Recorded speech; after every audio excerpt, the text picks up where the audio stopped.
Sweet Mother of God, Mary, baby JoJo. All right. Third time's the charm. I think I got it this time. I certainly hope so. Or I'm going to lose my fucking mind. All right. Sorry, I've been having technical difficulties with both my body and my mind and my hardware. But I finally got it resituated. I think it's all figured out. It sounds a lot better this time. God damn it. This is the third go around, so we're going to get it right this time. Me and this computer are going to have a honky throwdown, and it's going to be one for the ages. Okay, anyways, enough about me bitching about my bullshit. Hey everybody. How you doing? My name's Mike. Welcome to the new and improved Kooks, Cranks, and Iconoclasts show. If you're unfamiliar with the show, what we usually do here is discuss various kooks, cranks, and weirdos, sometimes even iconoclasts, which would be, I guess, the good ones, throughout history, both recent and, ancient, I guess. And we kind of sift through the weird shit to find what is good, what good ideas, or what at least intriguing and interesting concepts these people have brought to the table throughout time. And in conclusion to that, we also have an opening segment called What's Weird This Week, and we usually close out with a little bit of true crime nuttiness. So, I guess, seeing as this is it's all me now, baby. I'm the captain of the ship. Oh, fuck, we're all screwed. Just kidding. I'm just drunk enough to be ornery. Anyways, so, yeah, seeing as this is the inaugural episode of the new and improved Kooks, Cranks, and Iconoclasts show, I'm hoping to pull out all the stops as far as the weirdness goes. I've got something special lined up. I've got something extra special, a little bit of lost media that we're going to close out on that I hope traumatizes everyone out there as much as it has traumatized me. No, it didn't really traumatize me, so to speak. It just really stuck with me. We'll say that. And I will say, I don't know. I just like to share these things with you because, I got to get them off my chest somehow. And it's like I've said before, it's like the movie The Ring. I have to share these things with you sometimes just to get them out of my brain. So here we go. Opening segment, What's Weird This Week?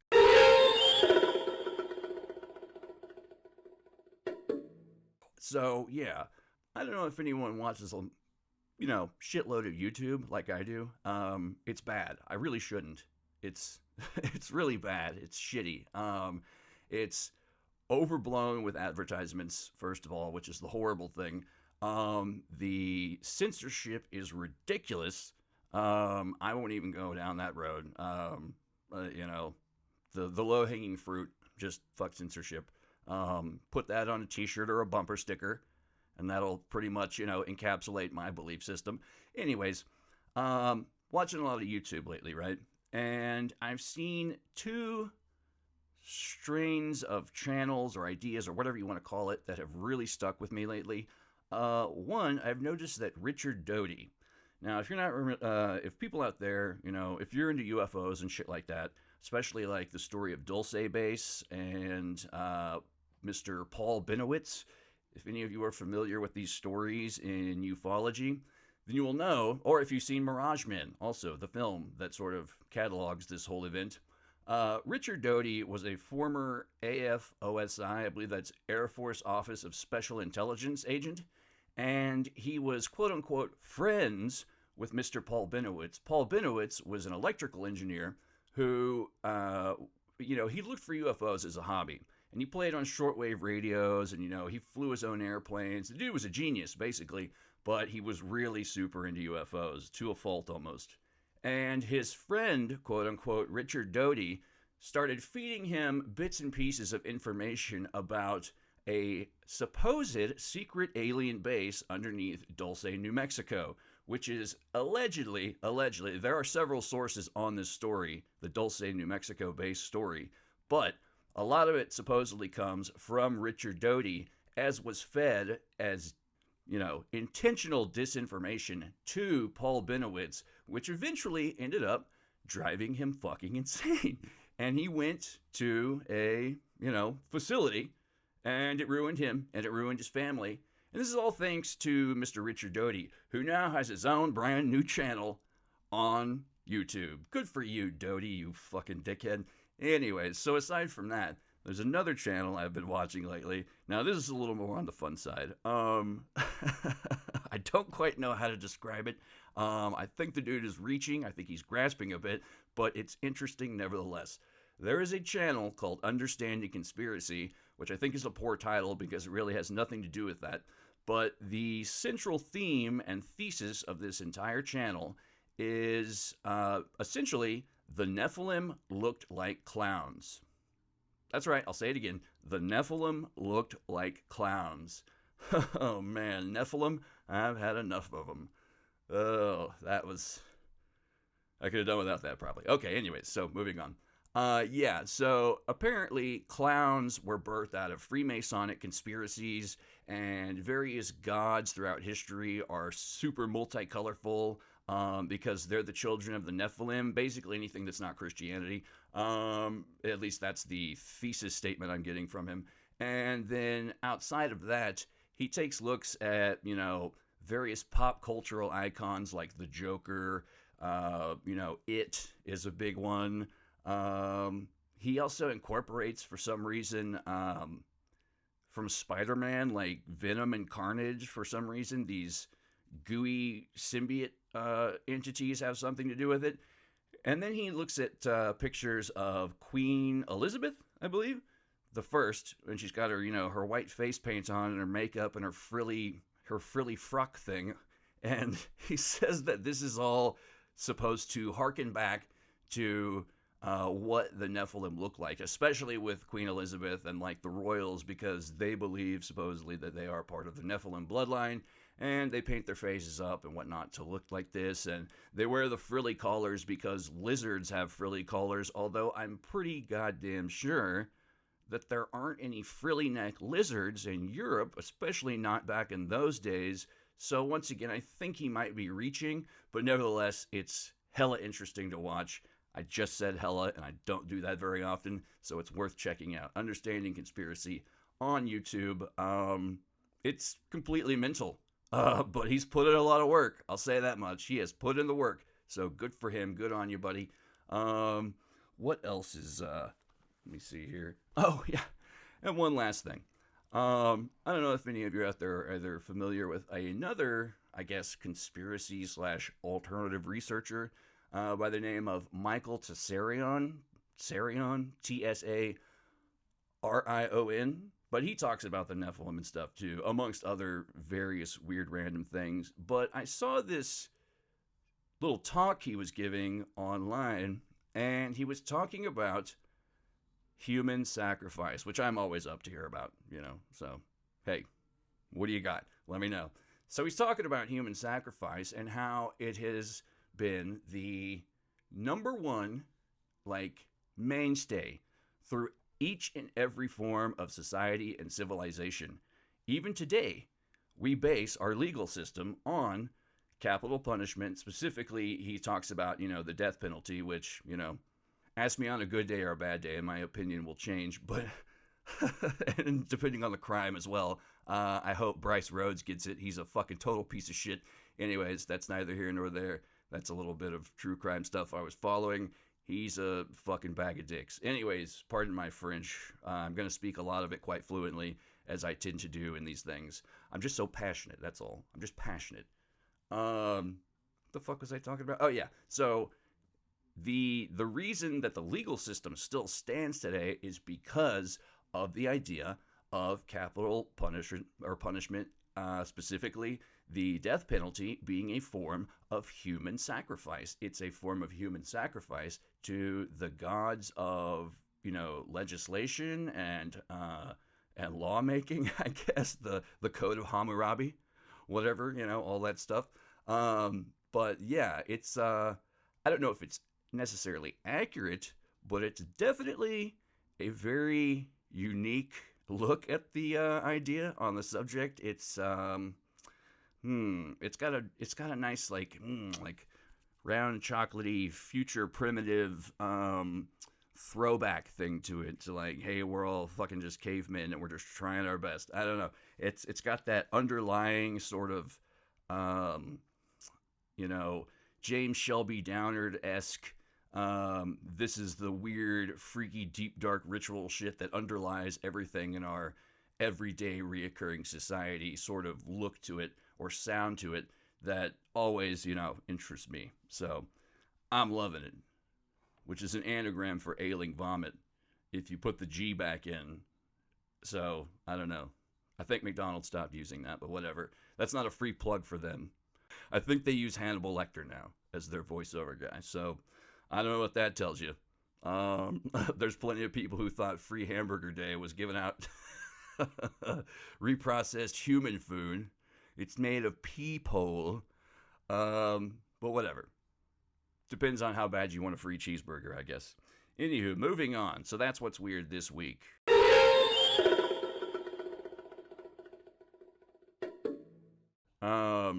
Today's main subject. My goodness. Like I said, this is the third time I've recorded this, and I'm just, the violent energy is turned up to 11, and the knob is turned off, for the most part. Oh, shit. Yeah, I thought I was having problems with my hardware, but, you know, a lot of people, a lot of ladies in daytime television will tell me that happens when you hit my age. So, yeah. Anyways, enough of this low-hanging fruit. God, it's impossible to stop. Okay, anyways. So, moving on to today's main subject. We are discussing a gentleman by the name of Trevor James Constable. Now, I chose him because he is the modern-day popularizer of a certain concept we're going to get into, but he is not the first to propose said concept. All right, so what is this concept I'm touting? Why Trevor James Constable? Because, like I said, he's the guy who popularized in modern times, in our late to now 20th century to 21st century in which we now find ourselves, whether we like it or not. This gentleman was the one who popularized a concept known as atmospheric organisms. Now, these have been around or considered for quite a while. They've shown up in works of fiction. They've shown up in folklore going way back to like the 1600s, I want to say, with creatures called Nostocks or something like that. Couldn't find a lot on those. But if you look at like, let's say Jacques Vallée's book, I will say, seminal work on ufology. That's right, you're going to hear that word a lot. The seminal work on ufology called Passport to Magonia by Jacques Vallée. Basically, Jacques Vallée is known as one of the people who also popularized the, let's call it interdimensional hypothesis as far as UFOs go. Jacques Vallée put out this book called Passport to Magonia that basically draws all kinds of interesting parallels between phenomena and events found in ufology with those found all throughout fairy and folklore, like, you know, in elf stories, like in Otherworld, or being abducted and spirited away, or being taken into the elf or fairy world and, you know, procreating with someone over there and then coming back, like, or changelings and things like that. There's a lot of weird parallels with the modern day gray alien and the abduction scenario with all kinds of old school fairy tales and folklore. So there's that. And Magonia, the place from the title, is sort of a folkloric, legendary fairy tale place in the sky. It's sort of like a sky kingdom for pirates and whatnot. I know that sounds silly, but it also sounds pretty badass. So the sky pirates would come down and they'd kidnap people. Allegedly, there's a story of this actually happening that he relates in that book, but the historical records from that era are spotty at best. Aside from Magonia, there's another folkloric sky in this, or city in the sky, or cloud kingdom, or whatever you want to call it. There's another one called Cloud Cuckoo Land. From what I understand, it's basically like a cloud kingdom, a sky kingdom that's just full of crazy people. It's where all lunatics go. Like, I guess lunatics back in the day, I don't know, or whatever the proper nomenclature is for, mentally differently abled folk, probably disappeared all the time. And I think there was a reoccurring myth or legend that they sort of just found their way to Cloud Cuckoo Land. And there's one last place. This is a strictly European, I believe, British origin, sort of folklore sky kingdom once more. This place, well, I'm a grown man. Okay, this place is called, and I may be mispronouncing it, but I'm spelling it like it's spelled, or pronouncing it like it's spelled. I'm saying it like it's spelled. It's called cocaine. Cockaine. Kind of like a cross between cock and cocaine. I don't know how often those two intersect for our listeners. Hey, people do wild things, whatever. No judgments here. But, so cocaine is supposedly, from what I can gather of the folklore and pseudo-historical records, essentially the old-timey, post-medieval, and medieval, a little bit I would guess too, British equivalent of the Big Rock Candy Mountain. Basically, nobody does anything. There's no work to do. Food just grows and shows up. Everybody's just, spanking off. I don't mean like literally necessarily, but just doing whatever and not working and just fucking off and just generally having a good time. So it does indeed sound like paradise. I don't know. It'd get old sooner or later though. So yeah, there's these cloud cities and kingdoms that go all the way back in folklore and such. I have found, though, one of the earliest literary examples of something like this, and it comes from a Victor Hugo novel from 1866 called Toilers of the Sea, and it says, "He used to say, since the water is filled with life, why not the atmosphere? Creatures colorless and transparent like the air would escape from our observation. What proof have we that there are no such creatures? Analogy indicates that the liquid fields of air must have their swimming habitants, even as the waters of the deep. These aerial fish would of course be diaphanous, a provision of their wise creator for our sakes as well as their own. Allowing the light to pass through their forms, casting no shadow, having no defined outline, they would necessarily remain unknown to us and beyond the grasp of human sense. Gilliatt indulged the wild fantasy that if it were possible to exhaust the earth of its atmosphere, or if we could just fish the air as we fish the depths of the sea, we should discover the existence of a multitude of strange animals." So yes, this is probably the earliest, like I said, fictional account of such an idea. You also have our old buddy Arthur Conan, quote-unquote, Nacho Doyle, who wrote a 1913 story called The Horror of the Heights, which is about a pilot who takes an experimental aircraft up into the atmosphere and discovers a whole host, just a vast, bizarre ecosystem filled with floating jellyfish and monstrous carnivorous cephalopods. And that's squids and octopi for those who are late to the party. You're going to be hearing that word probably several times today. That and Medusii, I could be mispronouncing that, but it's a fancy word for jellyfish. I'll try to just stick to jellyfish whenever possible. Sky whales, manta, macrobacteria. That's going to be a big one. Macrobes was a thing. It was a word I threw around in our last episode in the Old Guard episodes. We were talking about John Dee. Macrobes can be considered a lot of things, but basically, if you take the whole concept of as above, so below, if there are microorganisms down here, then surely enough, there must be something larger the farther you go up. So that's kind of the basic idea behind it.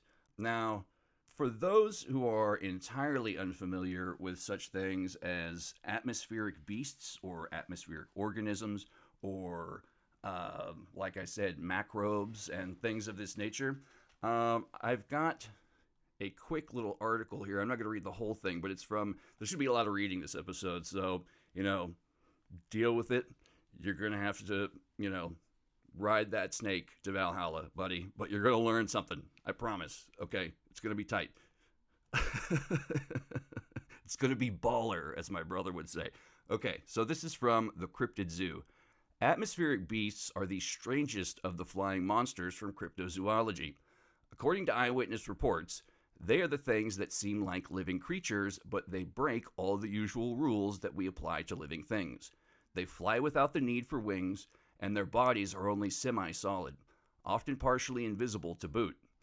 Many atmospheric beast sightings were originally classified as really unusual UFO reports, in the sense of UFOs being defined as supposed alien spacecraft or machines of some sort, other than not in the technical sense of being unidentified flying objects.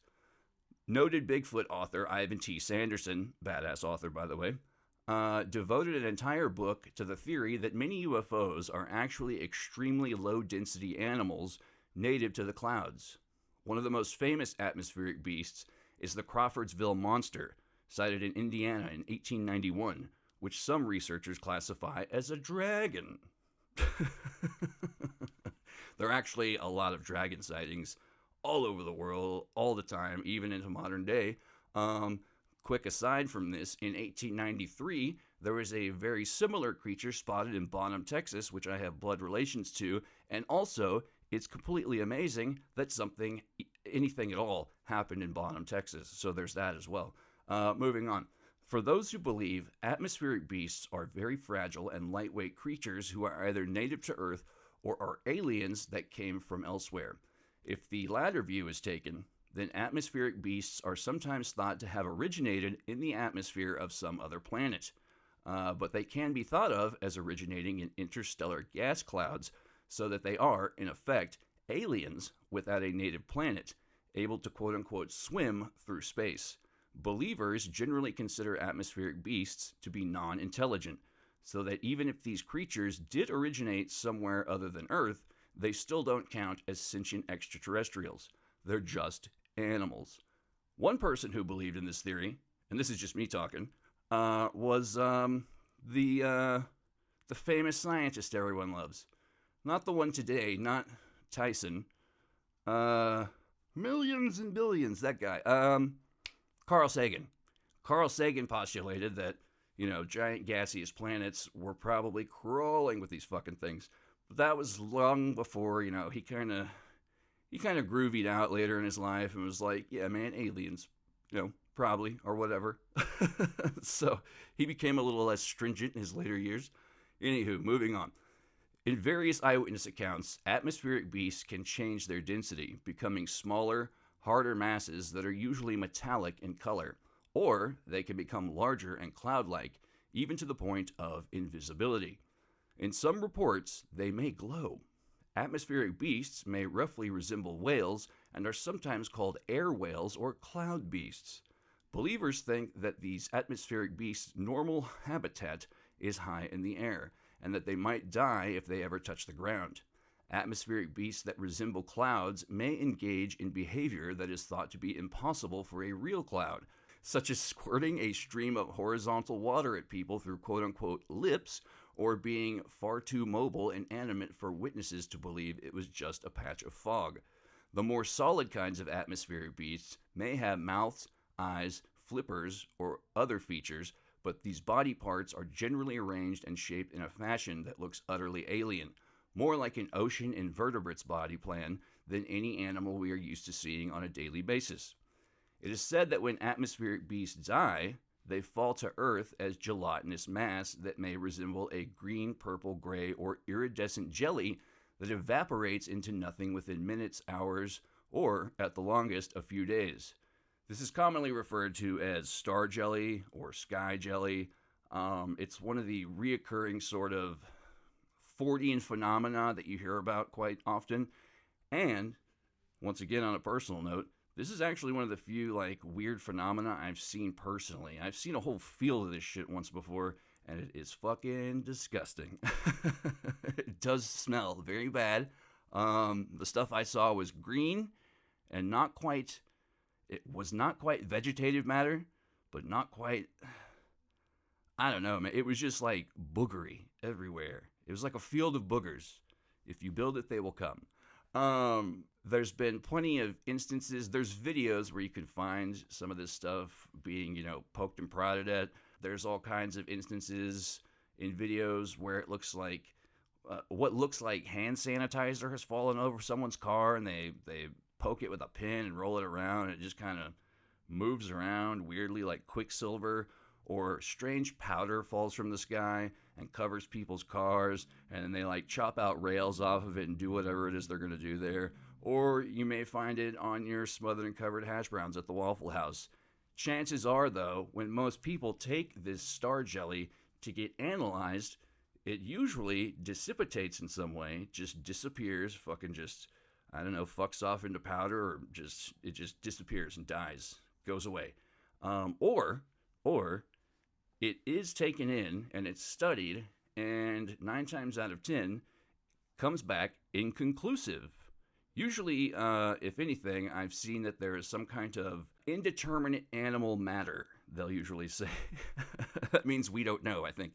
That, or in many instances also, I've heard of, the sample just disappeared. So that also happens a lot. That's just laziness, probably.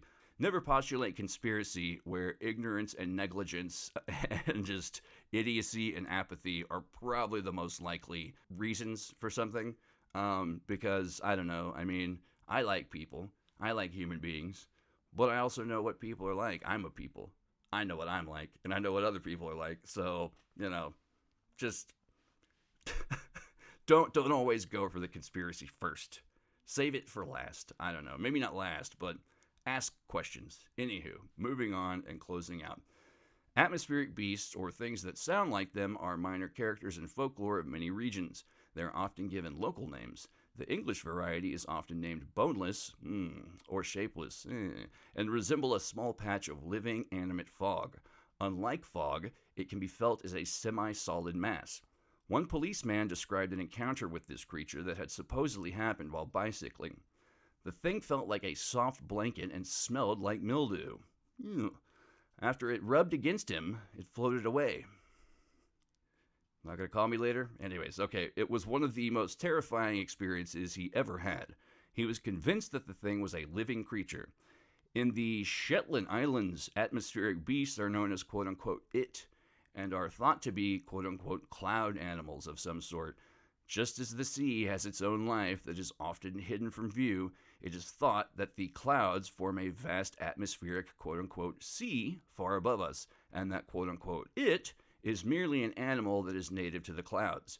Those who report being physically touched by atmospheric beasts often say they felt as if they were being licked by an enormously soft tongue. Fucking gross. Anywho, so that should give you a basic rundown of what atmospheric beasts are. And like I said, Trevor James Constable is not the first person who's covered these. Like I said, we had those fictional examples, and then Charles Fort in his book, Lo, he says, unknown luminous things or beings have often been seen, sometimes close to this earth, and sometimes high in the sky. It may be that some of them were living things that occasionally come from somewhere else. Charles Fort has also postulated that, we're food, we're being farmed. Not all of it is jolly fun good times, but I don't know. He bases a lot of his his assumptions on, I will say, fairly relevant and cogent data. Let's say that much at least. Charles Fort, another one of the unofficial patron saints of Kooks, Cranks, and Iconoclasts, right up there with, Old Dirty Bastard. Who else? God, they're escaping me at the moment. I've got so much racing through my mind. Anywho, so yeah, that's Charles Fort. I found some quick other examples. These gelatinous meteors, this was another name used for these things because people didn't know if these were just, weird goo falling out of the sky, or were these, living, breathing macrobacteria in the sky, whatever the fuck they were. So this gentleman by the name of, it's a doozy. What's this guy's name again? Richard Toronto. Old Dick Toronto. He's an associate of Trevor James Constable, and he's got a little article online where he mentions, these gelatinous meteors had troubled early astronomers for years. As early as 1819, Rufus Graves, a lecturer in chemistry at Dartmouth College, described an odd material he found after a meteor shower. A quote-unquote buff-colored, pulpy substance of the consistence of good, soft soap, of an offensive and suffocating smell. A few minutes' exposure to the atmosphere changed the buff into a livid color resembling venous blood. It was observed to attract moisture readily from the air. There was an outbreak of a similar phenomenon resembling purplish blobs in 1973. These blobs were found climbing telephone poles in suburban Dallas, Texas. Oh my God, I think one of them works for local government here now. Whatever they are, such phenomena have been around for centuries. And that's going to lead us into another article that I've found that is... What's up?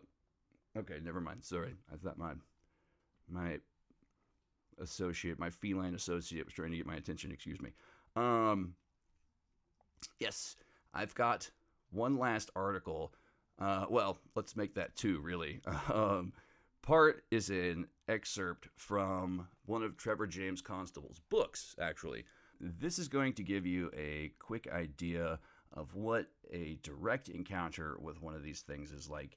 This is from a book written by Trevor James Constable himself, one of several. By the way, if you're looking to read any of his books, I highly suggest getting The Cosmic Pulse of Life.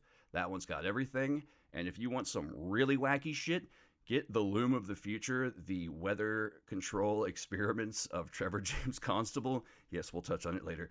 I know the name Sky Critters. It's another one of his books, or Sky Creatures, but he calls them Sky Critters, and there's a perfectly good reason for that. Perfectly silly, stupid, good reason for that, that we will get into here in just a moment. But he covers this account, which unfolds like so. An American named Don Wood Jr. got a closer and more terrifying look at a couple of these critters. He saw them in the full physical density and in light reflecting negative polarity as a result of his hobby interest in flying. The experience shook him sufficiently to make him keep his counsel about the event for several decades. Mr. Wood's story was originally published in Ray Palmer's publication Flying Saucers in October 1959. Few people have done more to advance ufology through the years than the dogged and able Ray Palmer. Rock on. An individual has sacrificed much in life in order to keep publishing material from which orthodox publishers recoil. Fuck yeah. Mr. Wood's experience found the light of day thanks to Ray Palmer's open-mindedness, which I am happy to salute by reproducing the Wood sighting here. So, these are Mr. Wood's words on his own. I must write to you of what happened to me on 1925, which I think solves most UFO reports. I've never told this to anyone, but can get a signed affidavit if needed, because we do weird shit like that back in the 20s. 4 of us were flying old Ginny's OX-5 motors over the Nevada desert. One plane was a 2-seater, the one I was in. We landed on Flat Mesa near Battle Mountain, Nevada. The mesa is about 5,000 square feet, and the walls are too steep to climb unless a lot of work is done. We wanted to see what was on top of this flat place. We landed at 1 o'clock in the afternoon. While walking about the top of this place, we noticed something coming in for a landing. It was about 8 feet across and was round and flat like a saucer. The undersides were a reddish color. It skidded to a stop about 30 feet away. This next part you won't believe, and I don't care, but it's the truth, because you have to say things like that to get people to believe you. We walked up to the thing, and it was some animal like we never saw before. It was hurt, and as it breathed, the top would rise and fall, making a half-foot hole all around it like a clam, opening and closing. Quite a hunk had been chewed out of one side of its rim, and a sort of metal-looking froth issued forth. When it saw us, it breathed frantically and rose up only a few inches, only to fall back to the earth again.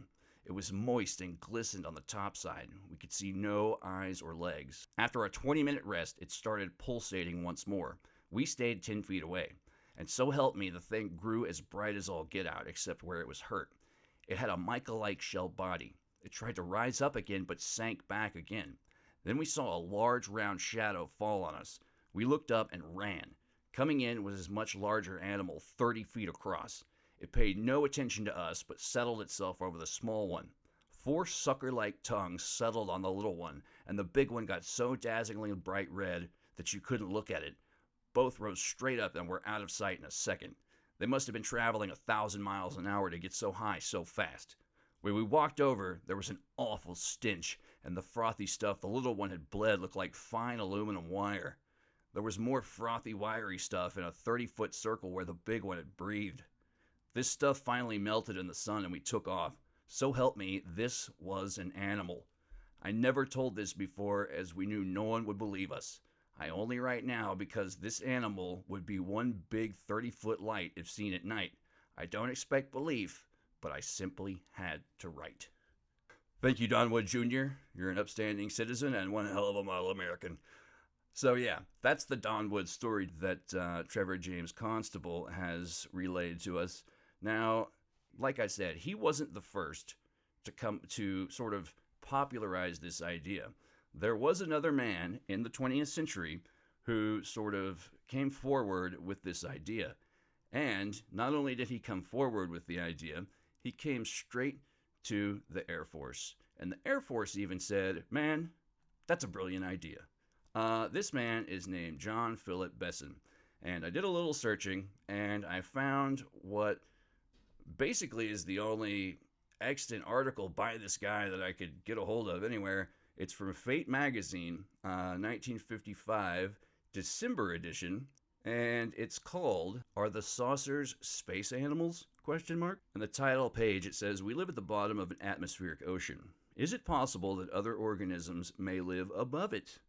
Now, the reason I wanted to include this article is because, A, like I said, this guy floated this idea before Trevor James Constable came along and sort of reinvigorated it in the, popular culture of, well, let's say subculture, I guess, of ufology. But there's so many other weird little tidbits. Now, it's a little long, but I promise it's chock full of just weird shit. This man was not only a ufologist, but something of a paranormal investigator as well. And you will see that shine through in this article. So, from the time Kenneth Arnold saw his undulating, shining saucers in June 1947 until Buck Fitzgerald and Mace Garney, two desert prospectors claimed that they watched a flying saucer land and a little fellow jump out and run off in August 19, 1949, a period of over 2 years. There was no mention of saucer crewmen landing or making conversation with Earthmen by sign language, mental telepathy, or speech. Fuck, I hate the phrase mental telepathy. It's so redundant, sorry. But the Fitzgerald-Garney affair, carried by news services, touched off a veritable chain reaction of quote-unquote little men tales. In English-speaking countries, the little men have magically grown up into benevolent guardians or masters, seriously concerned with the cosmic effect of atomic experimentation. Keep in mind, this is written in 55-ish. So, in France and Italy, the crewmen remained diminutive, elf-like, and surprisingly enough, assumed the physical characteristics and mannerisms of the countrymen. Even research groups have rearranged their concept of the flying saucers. For example, a cigar-shaped winged object seen against the moon over San Diego during the meteor shower of 1946 was described by a medium as a spaceship piloted by benevolent people, quote-unquote, west of the moon, and presumably, quote-unquote, east of the sun, as in the song title. That's probably reference to an old-as-shit song that no one listening to this fucking show knows about. Anywho, now it has magically evolved from a creaking vehicle of balsa wood and metal alloy covering with electric motors to propel its huge wings into a sleek, quote-unquote, aeroform piloted by, quote-unquote, guardians who are supposed to be warning us by their senseless aerial gyrations and aerial explosions against the careless use of the atom bomb. Quick aside, I just want to say, other than the modern day, 1947 up sort of readily accepted social theory of flying saucers, like where you have a lot of the nuts and bolts stuff coming in, prior to that, you have the mystery airships. And these were like straight up Jules Verne style, H.G. Wells, fucking just contraptions flying through the air.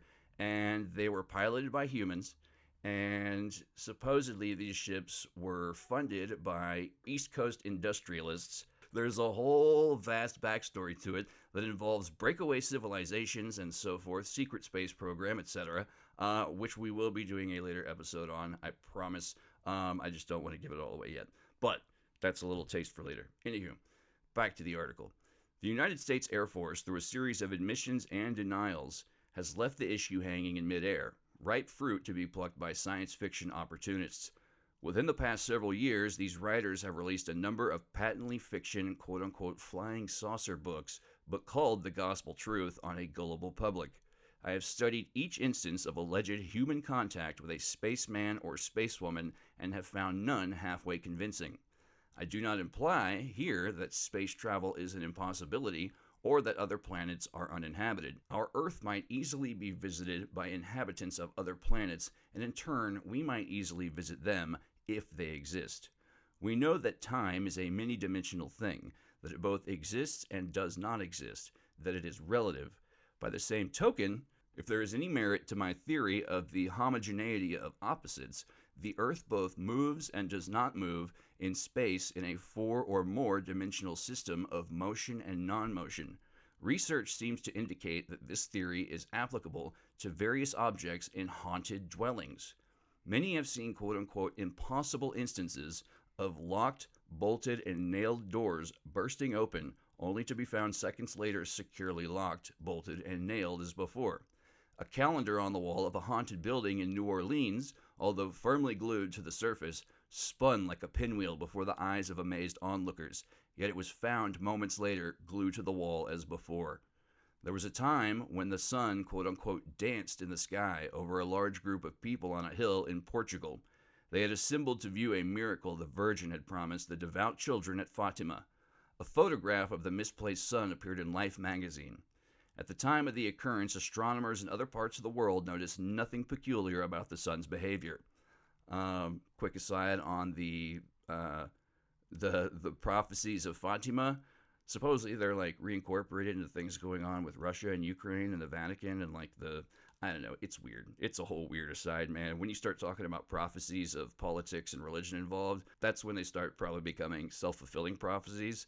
I personally don't believe in prophecies. I believe in self-fulfilling prophecies. So whatever horseshit you write down and you work really hard towards, it's probably going to happen, which is why certain world events kind of scare me a little bit. Whatever, that's an aside for later. Anywho, back to the article.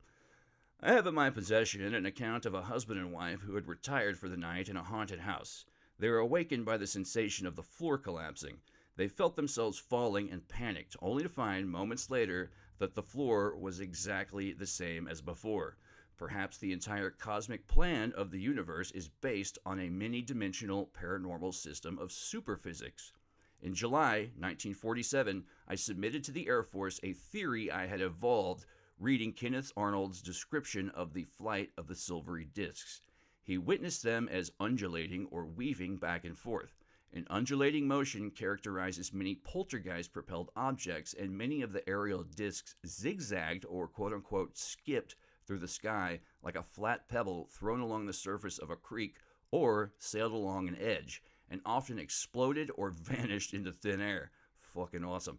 Because of this, I contended that the quote-unquote flying discs, as they were first called, are a form of space animal or creature of a highly attenuated, and then in parentheses, ectoplasmic, substance, capable of materialization and dematerialization, whose propellant is a form of telekinetic energy.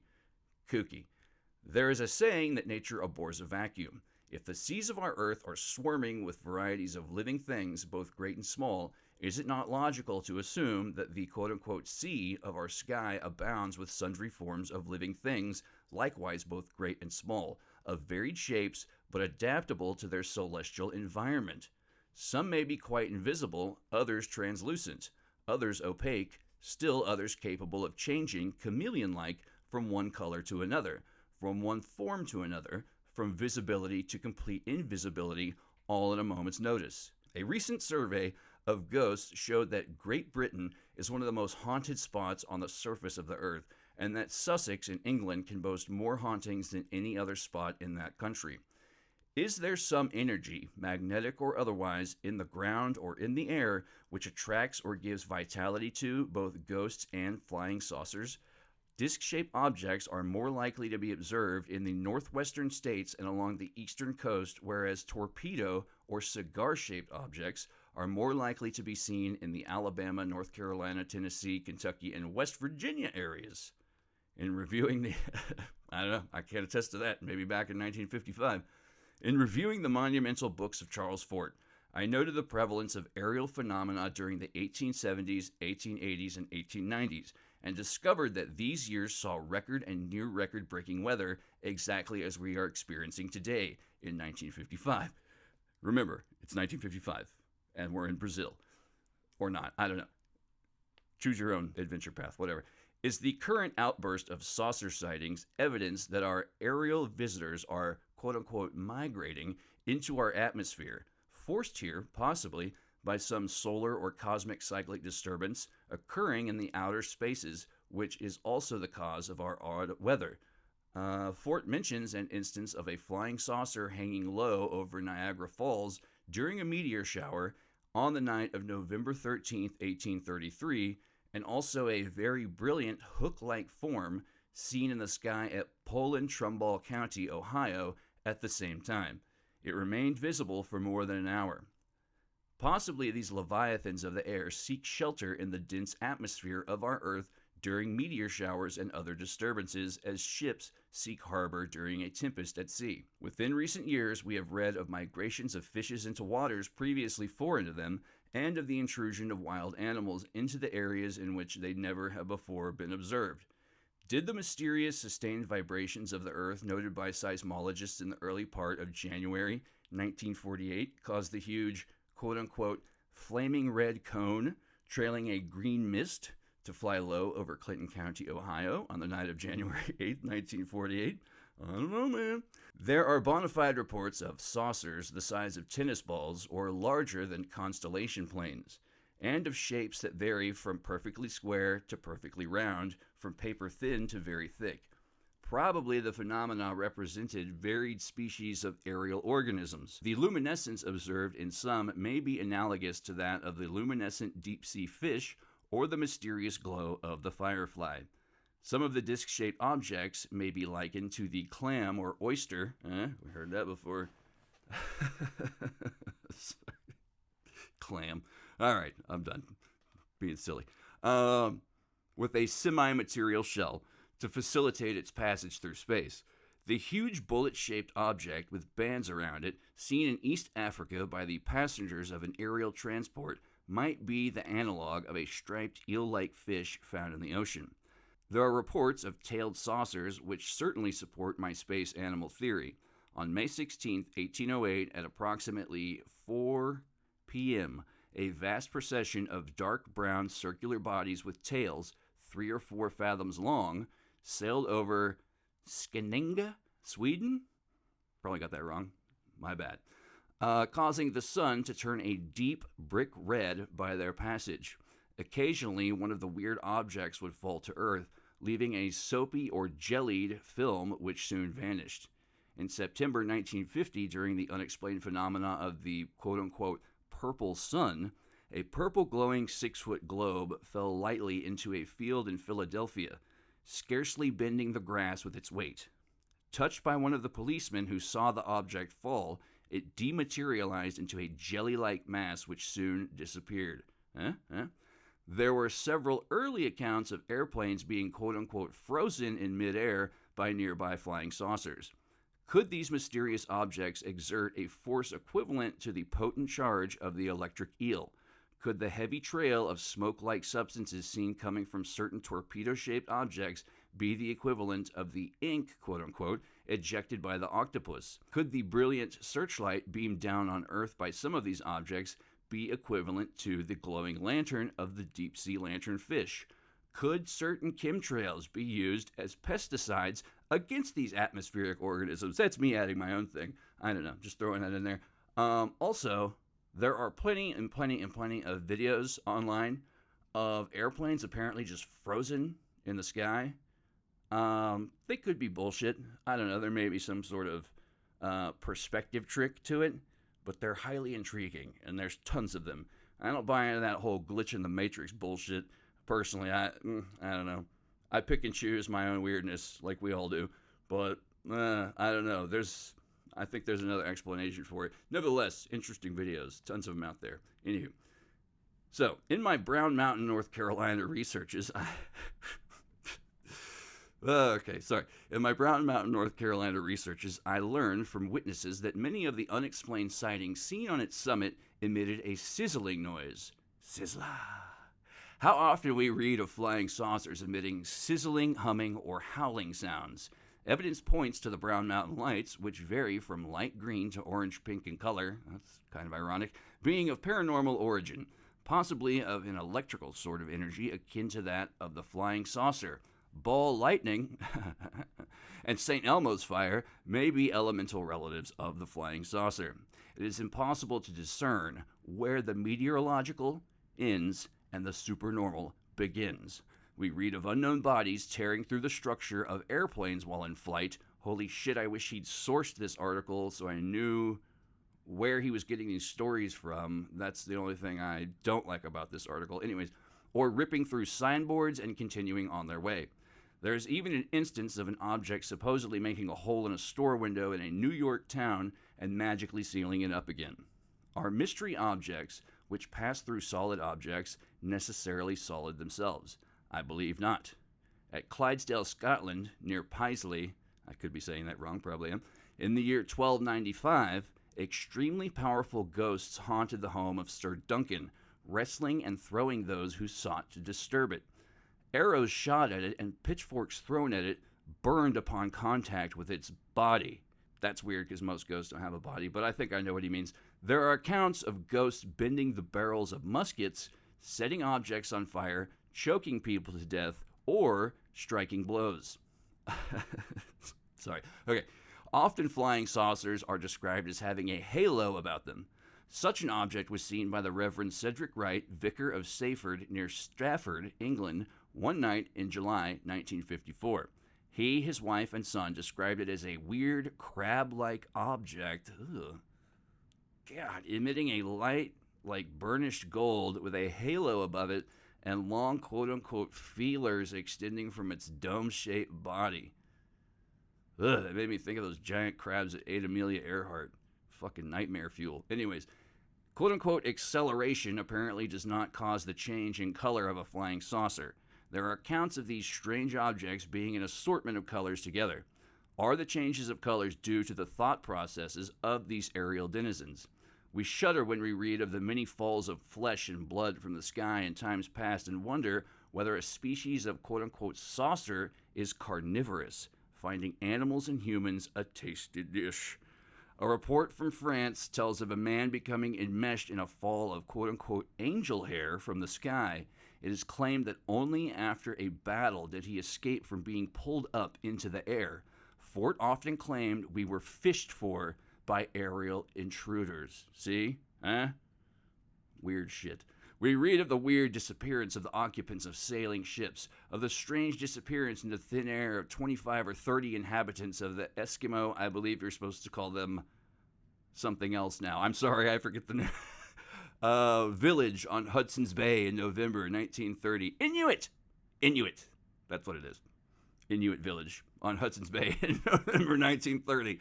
We read of the C-46, which Kenneth Arnold was hunting when he saw the group of flying saucers with 32 Marines on it, which crashed in 1947. The plane was found, but there was no trace of a single body in or about the wreckage. And that's a bit of an aspect of the whole Kenneth Arnold case you never hear about today. I'd never heard about this. I didn't know he was chasing a C-46 with 32 Marines on it, like looking around for it, and that they never found a single one of them. Intensely fucked up stuff. We read of Oliver Lurch, the Indiana boy who went down to the spring to draw a bucket of water one winter's night and who was caught up into the sky, his cries for help fading in the distance. We read of quote-unquote thunderstones falling to earth. They are almost always wedge-shaped, and we wonder if they are the implements of ancient hunters who were abducted by carnivorous species of flying saucer, having lain perhaps for centuries in some limbo of the sky. We wonder what effect these flying saucers have upon the very quote-unquote gates of heaven. Do they frighten or subsist upon the souls of the departed, as the ancients hinted, with their belief in the devourer of souls? Surely the church should be concerned by such matters. We look to so-called quote-unquote mediums for some answer and find a whole variety of quote-unquote explanations from their colorful quote-unquote guides, ranging from quote-unquote reflections of cosmic ray apparatus to sage and esoteric quote-unquote elder brethren from Venus. Meanwhile, the Air Force has clamped strict censorship on all American and most foreign sightings. There is little doubt that the Air Force, disdaining to admit that the flying saucers border on the preternatural, prefer to let the subject rest, knowing that science fiction writers and amateurish publications, maybe that's a dig at Fate magazine, who knows, will finish off what Donald Menzel, champion of the mirage notion, failed to complete. If the intelligent and sober segment of the American public does not want to sit idly by and see the subject of flying saucers thus buried in the grave of fantasy fiction and the ridiculous, let each one beg the Air Force and our American news services to remove all censorship, eliminate all suppression concerning the greatest phenomena of our time. After all, it is our sky too. God damn it, Philip. Or whatever your name is. Woo! Kind of some fucking putting some stank on it at the end. Good job, buddy. Yeah, I just really liked this article. It had so many weird little fucking tidbits of just strange shit in it, and I was like, what? When the first time I read it, I was like, damn, I really, really wish he'd sourced all the shit that he was talking about so I could trace some of it better. But I don't know. You could take some of those names and plug them into the old Google and probably find more stuff on them if that is your want to do so. So, all that preamble, that's sort of the history of the concept of the atmospheric organisms. And now we finally get to the man himself, Trevor James Constable. And I picked this man, like I said, because A, he repopularized this idea. Otherwise, that guy I was just reading, Besser, that's all, like that and like two more papers were all he wrote. That was all he ever contributed to ufology, and he just disappeared off the face of the map. Couldn't find anything else about him other than those papers, and that was it. Supposedly, Trevor James Constable gave him a shout out in a book at some point saying, like, he's the granddaddy of this, and to which he replied, I'm not the granddaddy, I'm just the originator. So, I don't know why he, talks like that, but this is the voice that struck me, I guess. I don't know. So yeah, Trevor James Constable, aside from repopularizing the idea of atmospheric organisms, he's done a few other things. We're going to get into them right now, but his life in its entirety has been quite strange. Some of it I don't quite cotton to. Nope, don't like it one bit. But that's always the way it is with some of these people. We find some things about their past and things that they were fucking well known for doing that sort of just wouldn't fly over too well today. So, Trevor James Constable, born September 17th, 1925, in New Zealand, of all places. Wellington, in fact. Didn't know this, but back in the day, like around, mid-1900s, I guess. Let's say post-World War II on up, I'll figure.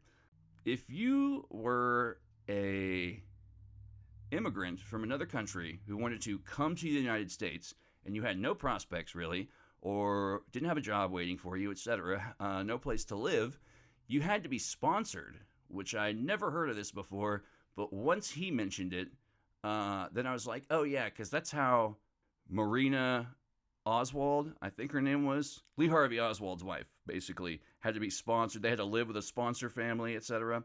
Even though she had her nationality, green card, I guess, by marrying him. I don't know how it worked back then, whatever. Anyways, Trevor James Constable, he got himself a hell of a sponsor. This dude who was a millionaire, I had his name earlier, but I lost it, but it's not important. Because basically all you need to know is this guy was a fucking millionaire. And he was like, yeah, come on over. Take care of you. And it didn't last long because Trevor James Constable then quickly joined the Merchant Marines, where he spent 26 years. My goodness, 26 years as a Merchant Marine. That's a fucking career, if nothing else. So yeah, that's what he did for the vast portion of, I guess, his youth. Not long after, or somewhat overlapping in that time, he authored several books on the aerial warfare of World War II, together with co-author Raymond Tolliver. This is where the problematic stuff comes in. He covered a fellow by the name of Eric Hartmann in a book known as The Blonde Knight of Germany. Hoo boy, alright, see, I don't know if y'all out there know about the Wehrmacht. They weren't nice guys. None of these people were. And there's quite a few pictures of Trevor James Constable hanging out with German World War II veterans who, I mean, I don't know. It's weird. It's just weird. It's strange. I'm not going to pull the whole times were different, but I mean, I had an uncle who was into this stuff, and I guess it was just sort of like cowboys and Indians to them. They didn't really, I don't know. It's just weird. It's weird as fuck to me, and I don't like it. It's very strange. So this is the ew poo poo part of Trevor James Constable's background. I will say that critics and historians alike know that his books, well, let's just say they called them hallmarks of they called them insidious. Suggesting medieval chivalry, which not only fails to characterize the conduct of the Wehrmacht during the Soviet-German War, but indeed marks its opposite, as well as being completely factually inaccurate in many, many, many instances. So there's that. So yeah, not long after that, I guess he sort of just like got into writing these books, and they did okay. And from there, he sort of just got into more, he was doing more avionics-related stuff. He wasn't a pilot, but he was doing, mechanical work on planes and whatnot through the Merchant Marines. And I guess overlapping with the time of where he got out, he sort of spent his whole, youth and early days as part of the Merchant Marines. So he was probably like, I want to say in his late 30s, early 40s, maybe, by the time he got out. And that's being, I don't know, fairly conservative in my estimates. But once he got out of the Merchant Marines is when he started immersing himself in the vast, strange world of 50s and 60s New Age California culture. So, let's see here. We're going to talk about a few of his let's say influences in life and the sort of people who either directly or indirectly through his own meeting up with them or through reading their work sort of directed him to the place that he was destined to be, more or less. So, first of all, the big one is Rudolf Steiner. He's the guy who came up with anthroposophy. I'm probably saying that wrong. I'm not sure. The reason I do him first is because he has so much attached to him. He's worth doing a whole episode on his own. He was an occultist, a social reformer, architect, esotericist, clairvoyant, supposedly. Wrote all kinds of crazy papers. He started the Waldorf schools, if anyone out there is familiar with those. I think they teach people that, trolls are real, something like that. I don't know. I've got that wrong. I know I do. And various things about experimental agriculture and medicine, and just he sort of, from what I understand, as a quick overview, tried to apply all this kind of thinking to, practicality of everyday, regular life use. And one of the major concepts that he came up with that influenced Constable were these three forces, essentially, that rule the world on a sort of spiritual, ethereal, subconscious, occult, unseen world level. He's all about the unseen world. That's a big thing with Steiner. And there's these three forces, and I think I have this first one wrong, probably, but I think it's like the Christ force, I know that sounds like a goofy 90s cartoon, but the Christ force in everyone, the potentiality for all of us to become a human Jesus, or whatever you want to call it. The best in all of us, basically. And then you have the Luciferian powers. Now, the Luciferian powers are not necessarily good or bad. They're essentially dictated by logic and reason, and they give us things like science and advancements in technology, but they can go imbalanced, which when you get an imbalance in your Luciferian energies, well, that's no good. That's got to be fixed up right there. So that's your problem. That's your problem right there. So there's that. And then you have the really bad shit, which is the Ahrimanic powers. And the Ahrimanic powers are named after Ahriman, who is essentially the devil of Zoroastrian religion. That's all the bad, horrible, dark shit.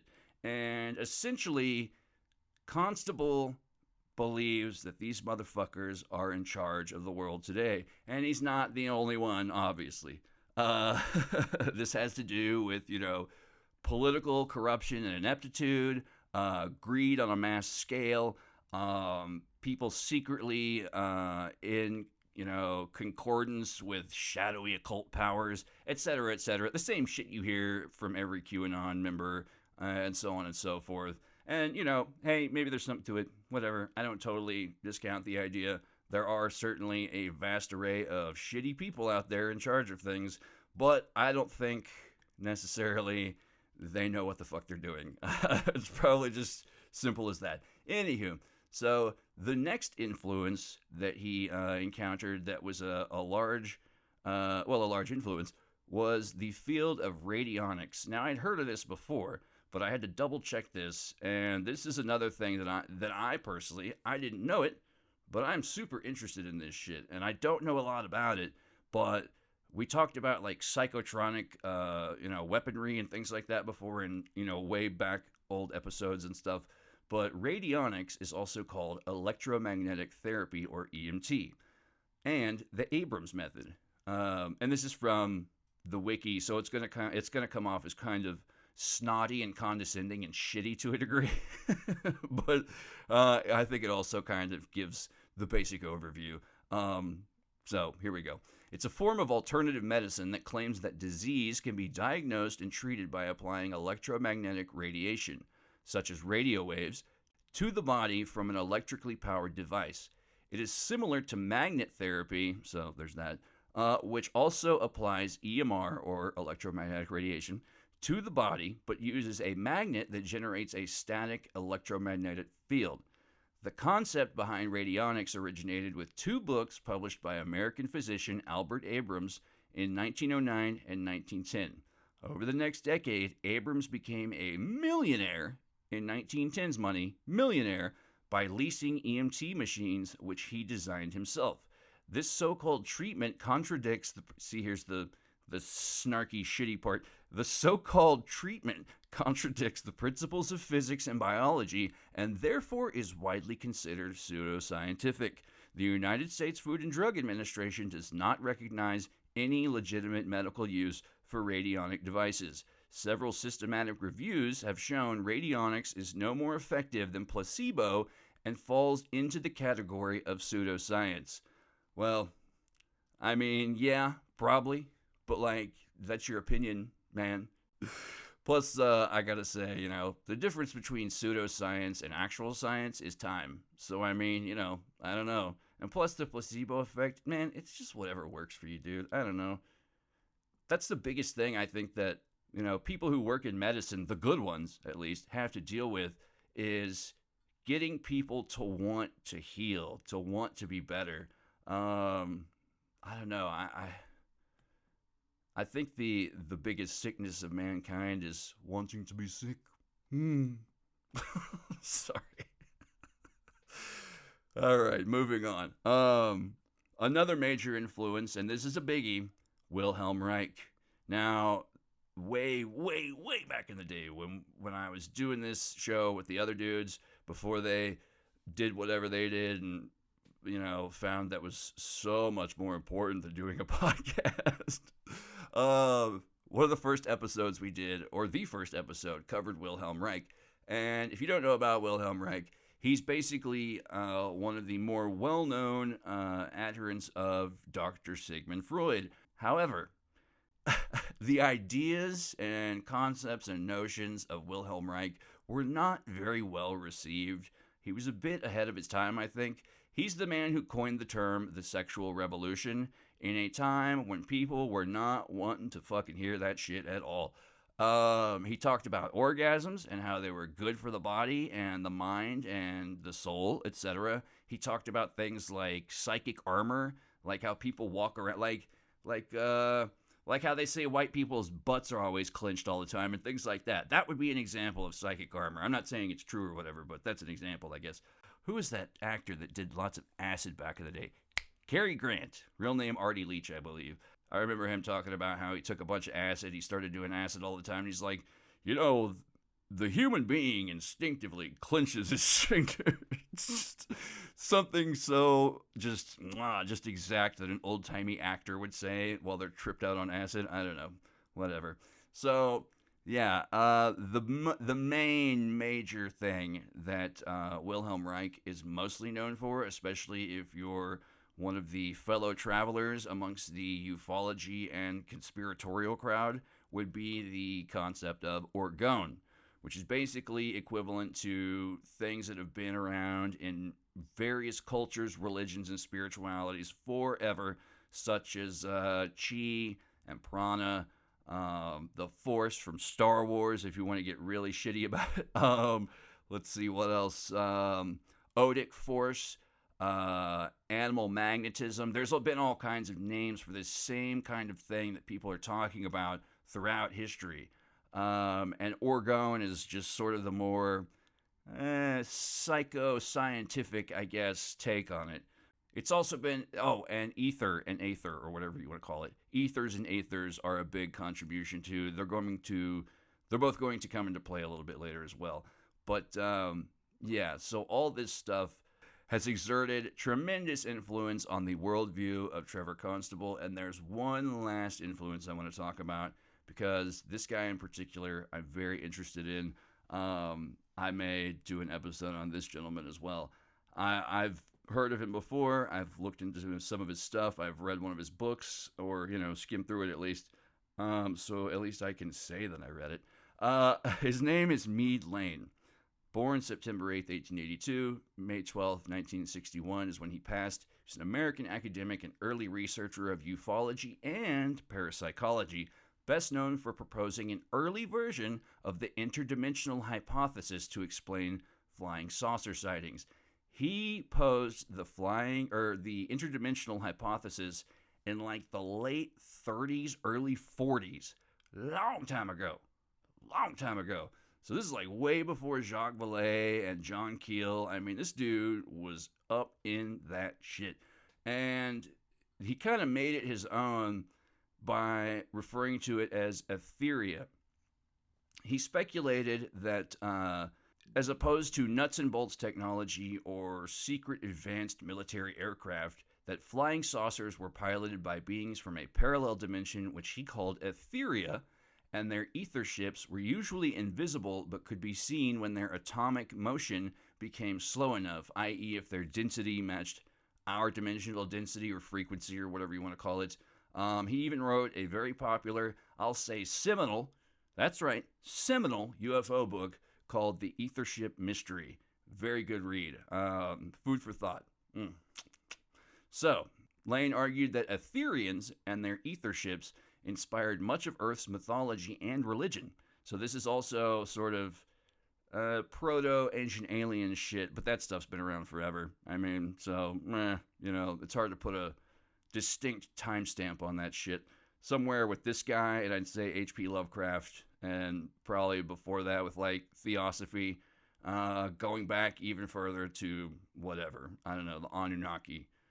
The beginning of all that ever was, ever in all existence. Forever. So, whatever. Like I said, hard to put a timestamp on. But yeah, not only did he basically form the prototype of the interdimensional hypothesis, he also started a sort of study group.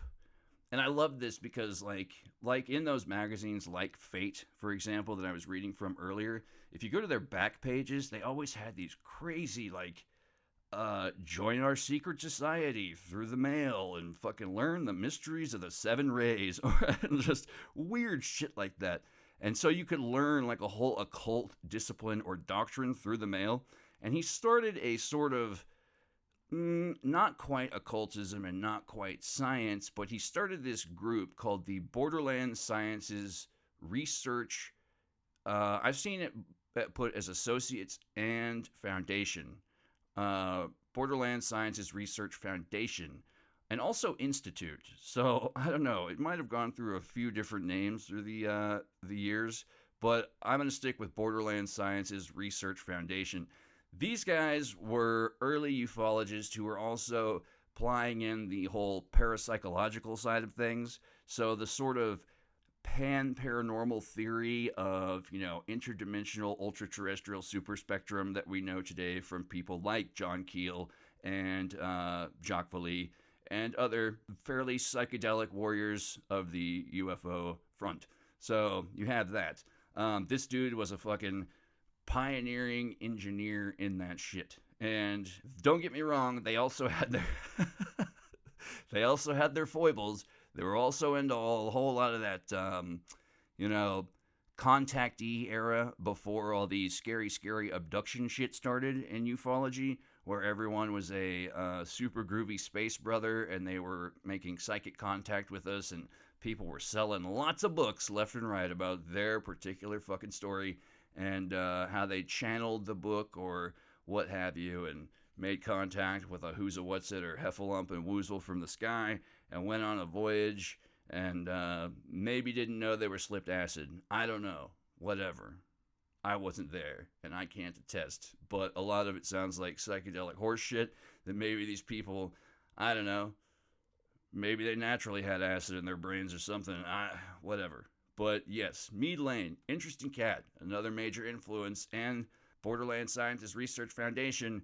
Constable was a sort of on and off again member of the group. So, these are the people that he's sort of floating around. And, as I mentioned, these sort of contactee guys, this is where Constable sort of gets in. Like, he knew about all these influences, like I said. They'd been working on him. He'd been reading them or met these people. He was friends with a woman named Ruth Drown, who was way into radionics. Much like Wilhelm Reich, she was hounded by the FDA and the courts. Unlike Wilhelm Reich, whose work was destroyed and burnt, and then he was imprisoned, Ruth Drown died of some sort of neurotic episode before she ever even went to court. And this really colored Constable's perception on things as far as, standard science, we'll say. It's really got just a real fucking mad hard-on for science in general, which I understand to a degree, but at the same time, I don't know. Relax, buddy. Scale it back, sit down, take a Valium. So, when Constable met George Van Tassel, one of the four Georges, I don't know if you guys know this, but when all that groovy Space Brother shit was going on, there was like four dudes named George that all had the same, more or less, story of being psychically contacted or otherwise by Nordic aliens who were super groovy and wanted to hang out, and they all said the same shit about how we had to protect the environment and get rid of our nuclear weapons because that's exactly what they would want, isn't it? No defenses, so they can show up and just jack our shit and take over. But that's neither here nor there. Anyways, so when Constable met George Van Tassel, owner of a rest stop out in California desert, he thought he'd finally found the answers. Van Tassel claimed he was constantly receiving telepathic messages from otherworldly intelligences. He and his followers would gather to conduct what looked like conventional seances. After he had experienced these sessions firsthand, Constable became convinced that while all the radios turned to the heavens brought back only static, the voices channeled by Van Tassel spoke volumes. The mystic Van Tassel recognized potential in this seeker and instructed Constable in various esoteric exercises. Constable writes that while the exercises expanded his awareness, they also created emotional disturbances, culminating in a breakthrough that revealed to him the existence of an invisible world. Conventional science and mundane political structures, however, were unwilling to accept his revelation, despite its potential to answer many riddles while also pointing the way to human advancement. For this reason, Constable was disappointed in mechanistic science. He states, observation of UFO phenomena multiplied all over the world during the ensuing quarter century, but mechanistic science could contribute not one significant discovery pertaining to these objects. Between 1946 and the present time, billions of dollars have been literally dumped into thousands of alleged quote-unquote research projects undertaken by the official science and its minions, investigating everything from the fat layering of female Korean divers to the sex life of Arkansas warthogs. Federal information storage facilities are bulging with this monstrous pedantry, this fantastic plethora of inconsequential minutiae palmed off as quote-unquote science at the dawn of the cosmic age. Open-minded individuals who have tackled UFOs avocationally have been frustrated in their efforts to establish any deterministic guidelines for these multiform phenomena without departing from the officially sanctioned bases of their disciplines. Official science is bankrupt on UFOs, methodologically, ethically, and emotionally bankrupt. The great impasse in which mechanistic science finds itself arises from the irreconcilability between living phenomena and a mode of cognition anchored in sterility and deadness. Science is in danger of losing its ideals of serving life and raising knowledge to ever higher levels because of the control exercised over its reception system by life-hating, life-killing individuals. Sorry, that's how Constable sounds in my head. I know he's from New Zealand, but he didn't spend a lot of time there. So I'm not going to do the quote-unquote Kiwi voice. But after reading The Loom of the Future, which is his book about weather manipulation, oh my God. We got to get to that too. Jesus. Okay, so after reading that, there were so many just little, God, just like 9/11 truther in 2008. That's what he kept reminding me of. And it was just like, dude, cram it. Scale it back. All right. So, continuing. By the way, these excerpts that I'm reading now are from a delightful book that I certainly love. It's called Kooks by Donna Cossey, and it is well worth finding. It is just endlessly entertaining. My goodness. At times, even shocking and horrifying. So, moving on. Constable's hypothesis regarding conventional physics after conducting photographic experiments of the reactions of the ether to radar using infrared film assisted by James Woods, not that one, Dr. James Woods, whom he met in 1956. The two would journey to the outskirts of the Mojave Desert and shoot reel after reel of infrared in the twilight dawn. The results confirmed what Constable intuited, but could hardly still bring himself to affirm consciously. Still, proof was there before his eyes. Forms he came to call the critters. Now, I mentioned earlier that they specifically chose such a dumb fucking name for these things for a very distinct purpose.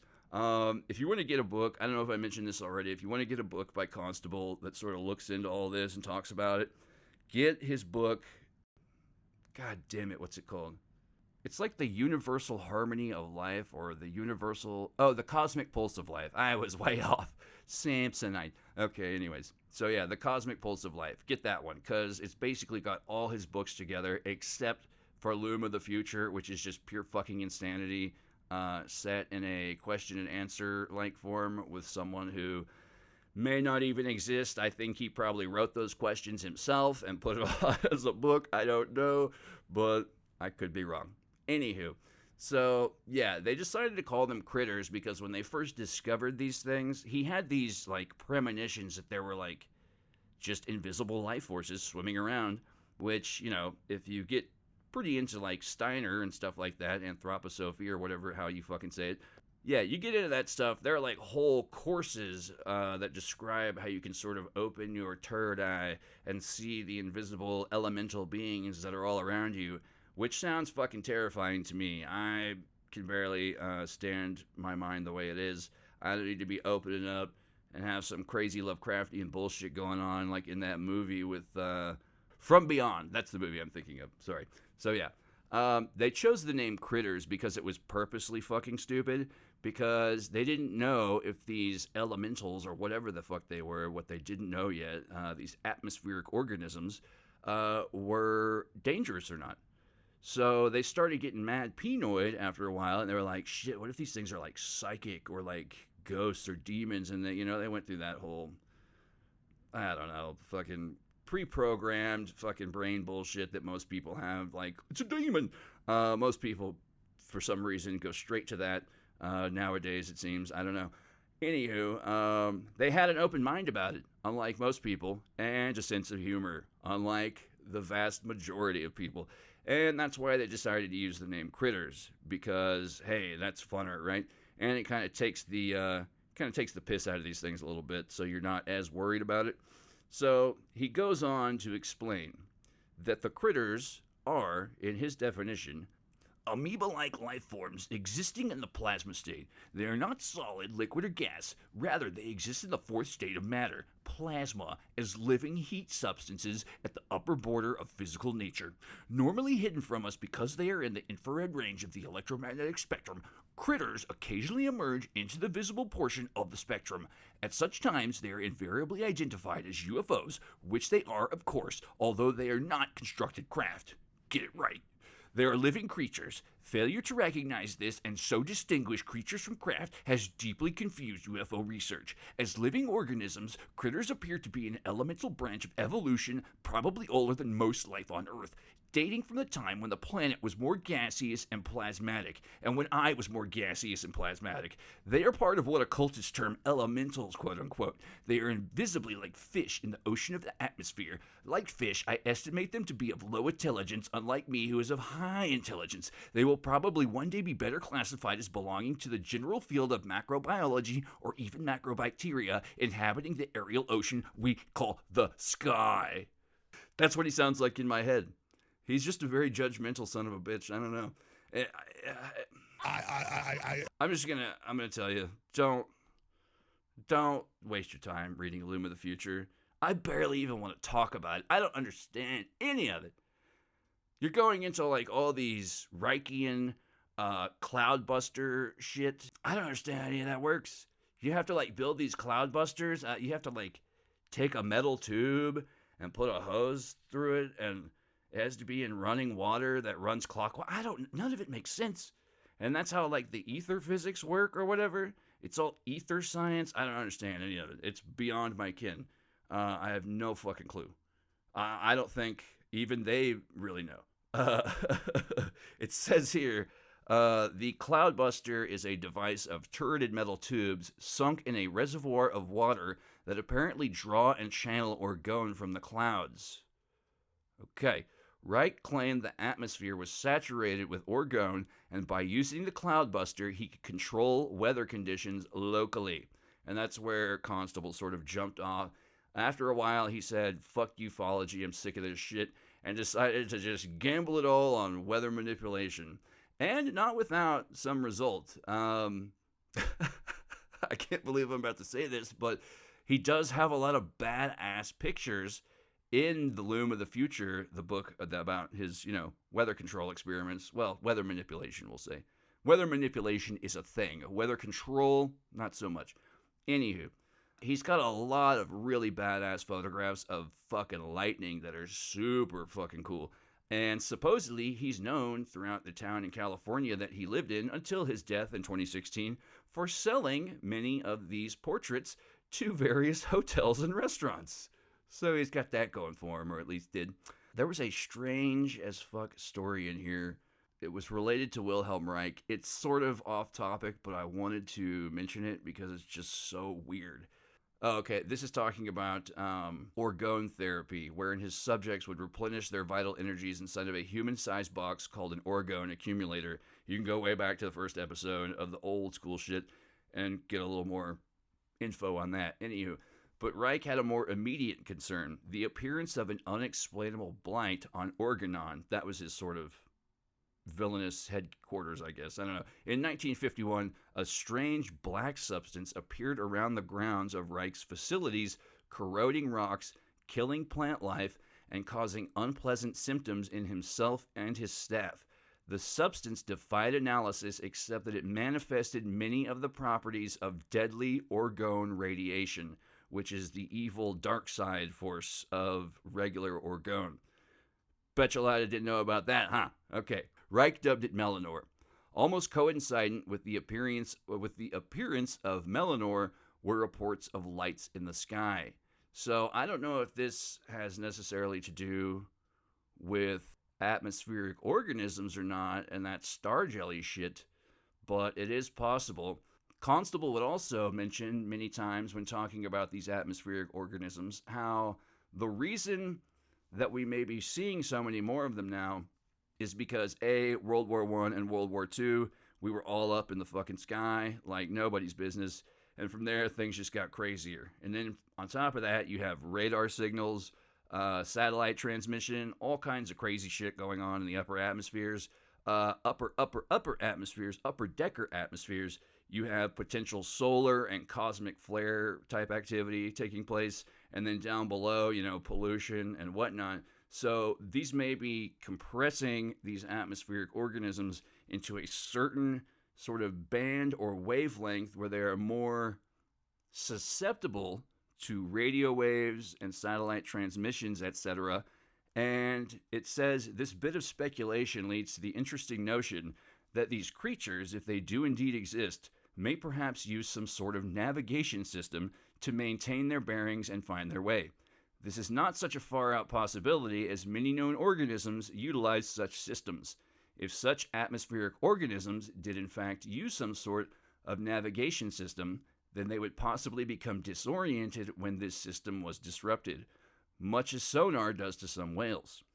Not only that, but Constable would also later go on to postulate that these atmospheric organisms were so perturbed and pissed off by being poked and prodded by all these radio waves and microwave transmissions, etc., what have you, that it caused them to turn predatory. And this is why we have cattle, and sometimes human, mutilations. So there's that as well. Some of the overlapping, lore of ufology plays somewhat well into this. Some of it not so much. Like you hear about like weird sky noises, like sky trumpets. That could be these things making weird elephant mating calls. I don't know. Just throwing it out there. These things could be potentially, red or white blood cells of Earth's atmosphere. I don't know. Just space speculation. Just throwing it out there.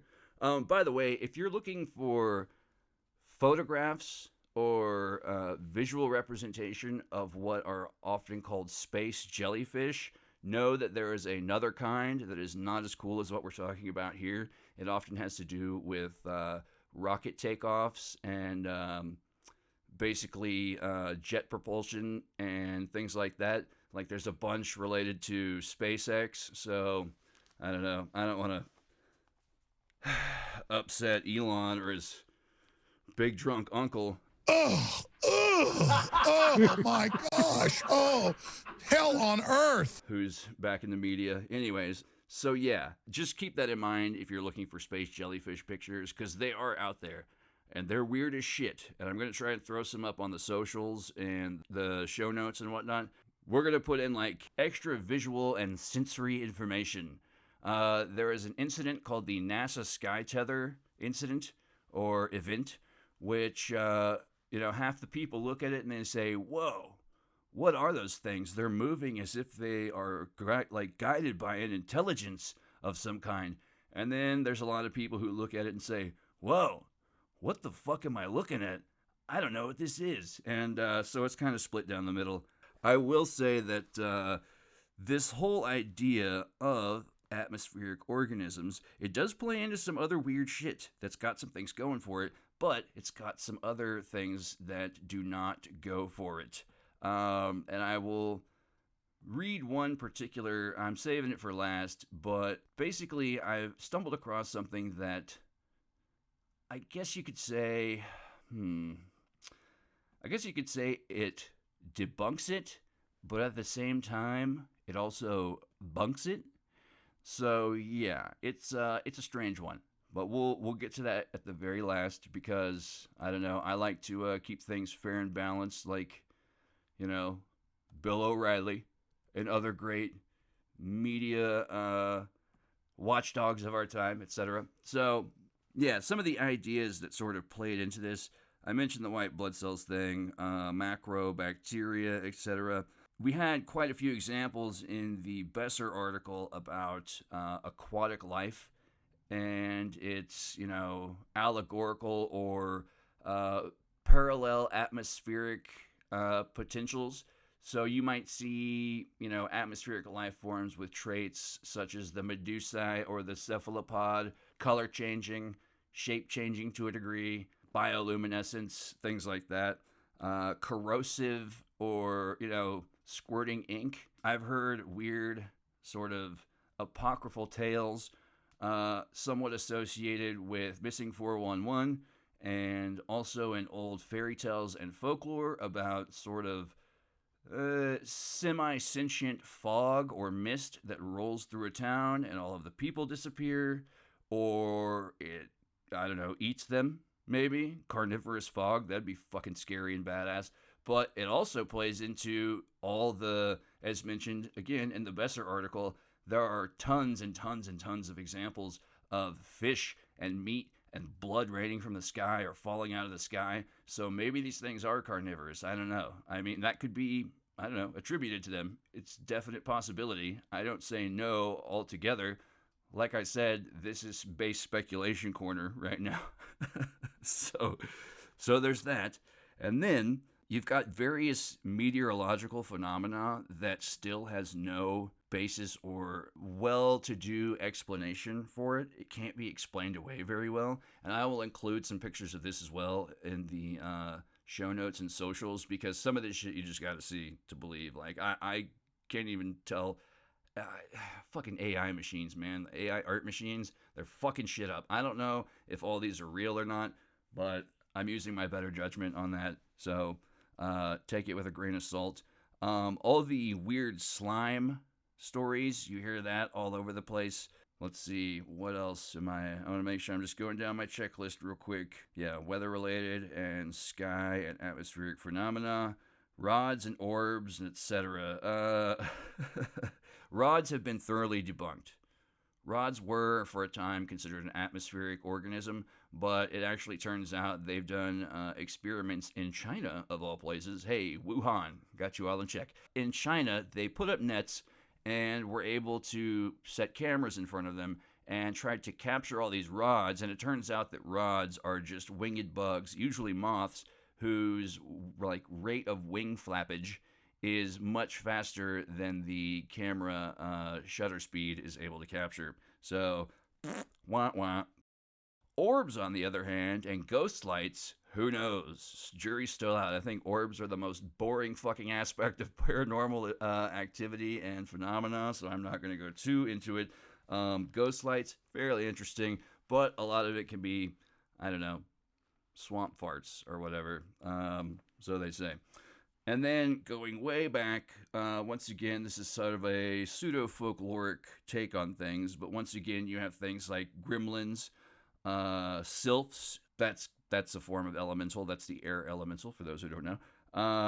Then you've got Foo Fighters, going back to World War II. Nobody knew who these things or what these things were. Everybody thought it was something from the other side, one of their secret weapons, until many years later it was like, oh, we thought that was your guys' shit. And it's like, no, we thought it was your guys' shit. And it was like, oh, weird. How about that? And they just fucking never really talked about it again. And then you have ball lightning.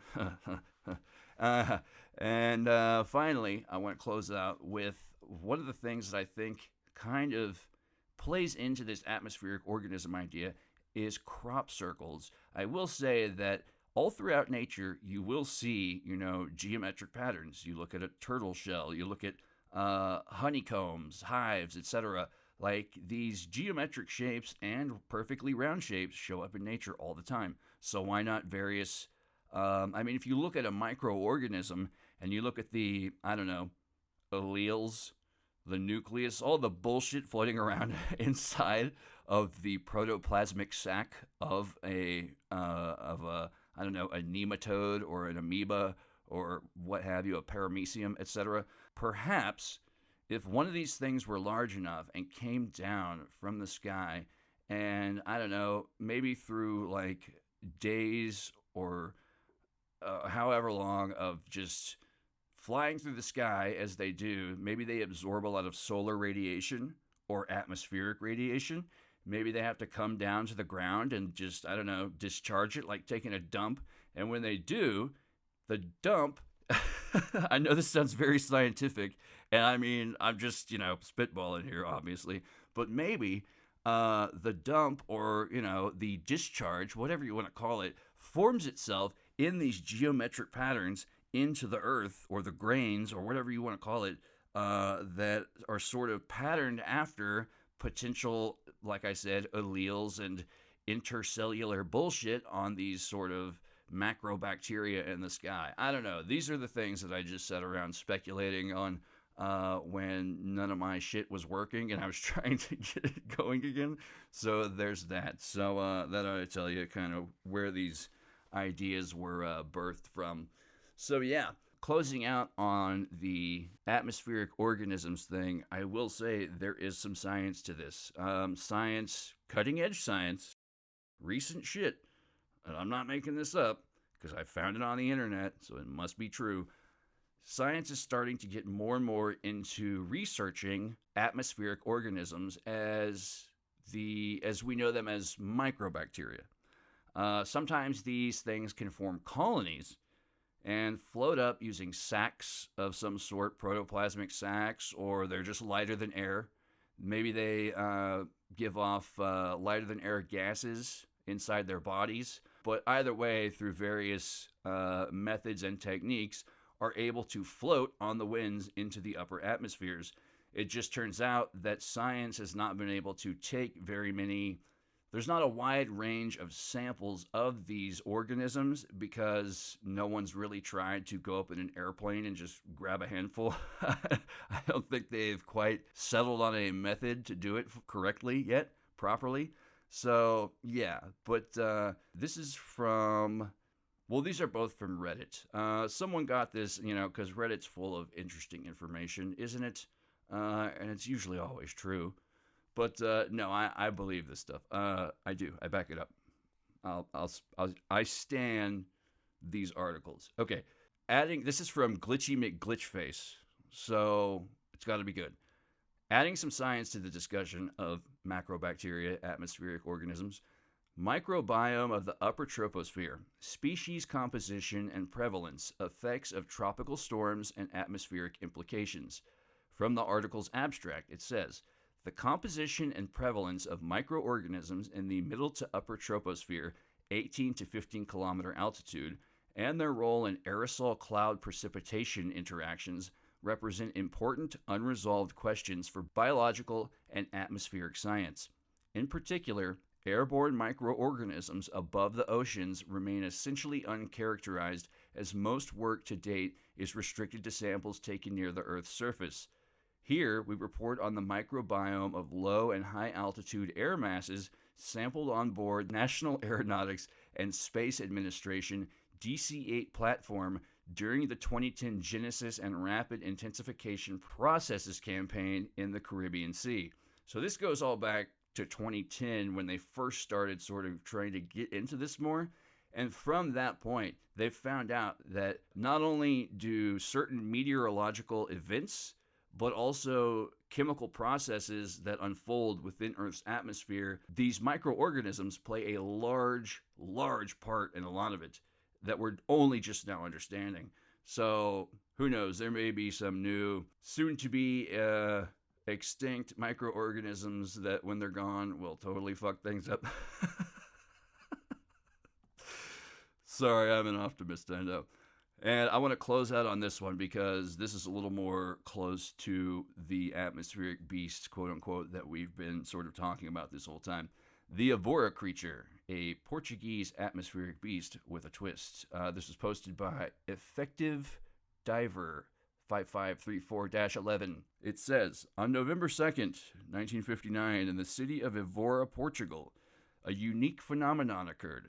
Around midday in the Commercial and Industrial School of Evora, the dean, Professor Joaquim Guedes do Amaral, was called to the front yard to witness a flying object of unknown origin. Miranda Veracusta de la Hoya Cardinal. Thank you. I got it all. It was a particularly sunny and cloudless day, allowing for good visibility. He and the others witnessed a flying round object going slowly from east to west. The dean then went to his office to use a telescope to observe the object better. He saw a round light, blue elliptic body that increased and decreased in size and accelerated but also stopped midair. A few minutes later, a second bigger object appears as well, approaching the first one. It seemed to move in an undulatory way similar to medusozoa, or sea jellies. Both objects gained altitude and disappeared quickly into the sky right after angel hair, as it is commonly called, started falling from the sky. The creature is not the flying object. Well, that could, and I believe most likely, be a creature/colony of creatures as well, but since it flew off, nothing more can be known from it. Now, the angel hair that fell did so for several hours in this specific location where Professor Amaral took a sample and checked it under microscope. What he saw is the creature, and very fascinating. The article states, in his observation, he detected involved in the filament a tiny organism, 4 millimeters in length, formed by a central nucleus and 10 tentacles surrounding, covered by a gelatinous, transparent, slightly yellowish substance. They put the slide containing the sample under microscope and spectroscope, finding nothing that could be conclusively tied to known organisms except for a sodium line, which is a common element. It seemed to react to being compressed in the microscope slide as it stretched when under physical pressure, perhaps suggesting an animal rather than a vegetable trait. Amaral, not wanting to give up, contacted other professors to try and reach a conclusion. One of the biologists, asked to take a crack at the case, said that the closest being in resemblance to the organism might be, and I'm going to fuck this up, so get ready, Coelenterata, Coelenterata, or compared the organism to starfish, describing it as a decaradial body, seemingly with no cellular organization and not unicellular. In a later documentary episode focused on the case, produced by RTP2 in cooperation with CTEC at the Fernando Pessoa University. Later on, due to the social times of late 1950s Portugal, the professor gave up on his private pursuit and gave the sample to the Faculty of Sciences in Lisbon University, but unfortunately a few years later a huge fire took down big parts of the department where the sample was.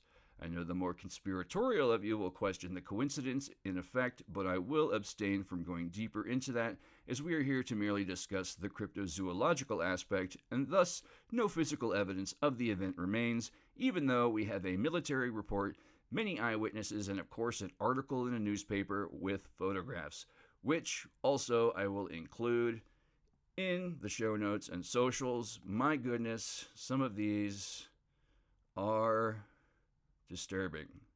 I don't like it. It looks like a carnivorous butthole. There's something wrong with it. Oh, Jesus Christ. So yeah, there is some science to back these things up. There could be these floating sort of mass colonies of these things flying around through the sky, doing whatever it is they do, brah, and just, being one together and feeling it and just vibing. So yeah, man, that's our whole rigmarole on atmospheric organisms. I hope you learned something wacky and weird. Now I'm going to take it down a notch and take my pants off, take my shoes off. Got this glass right here, the blood of Christ, or as I call it, lemonade. Let me just rest a little. Like I said, this is the third time I've done this. I'm losing my fucking mind. If you can't tell how crazy I sound. Maybe not. I probably sound pretty normal to all you guys, actually. That's the problem with with crazy and sounding normal. Anyways, so I like to normally close out with a little bit of true crime. I don't remember it was this take that I mentioned that I hope Bryce Rhodes gets life in jail. I may have said the death penalty. I don't mean that. I hope he gets life in jail and has to sit and rot in a shitty concrete box somewhere because he is a total D-bag and a shitty rapper. And he was blowing kisses at the family of his murder victims. He's a real piece of shit. But that's not who I'm here to talk about today. He's not going to get any of my psychic energy, the motherfucker. Anyways, I almost retract what I said just now, even. Just taking it back. Anywho, so I wanted to talk today, closing out, about the Susan Cox Powell case. Now, this was a huge case a while back. Mother of two, Susan Cox Powell. We'll just call her Susan Powell because I hate having to say the whole thing over and over, but that's what the news kept calling her because that was her OG last name, her maiden name. And her husband, Josh Powell, who is a fucking dingleberry. I've met dudes like this Josh Powell guy. He was a fucking piece of shit. He was a nerd. And as we all, I don't know. I'm not going to go too deep into it, but I just met people like him that remind me of him, and I can smell the fucking pusillanimous shittiness of fucking anti-society and anti-human bleh that fucking festers inside them. Anyways, enough of my judgment. Sorry. So, anyways, mother of two disappears. No one knows what happened to her. Everyone's looking for her. The whole country, the whole world after a while. They want to know, where is Susan Powell? The police, of course, they talk to the first person who's always responsible, her husband, Joshua Powell, the ass nugget, the dingleberry. And he explains up and down to the police, I don't know where she is, I don't know what happened. Police are like, well, her purse is at the house, she didn't take her keys, nothing's, missing, her phone is there, etc. He's like, I don't know.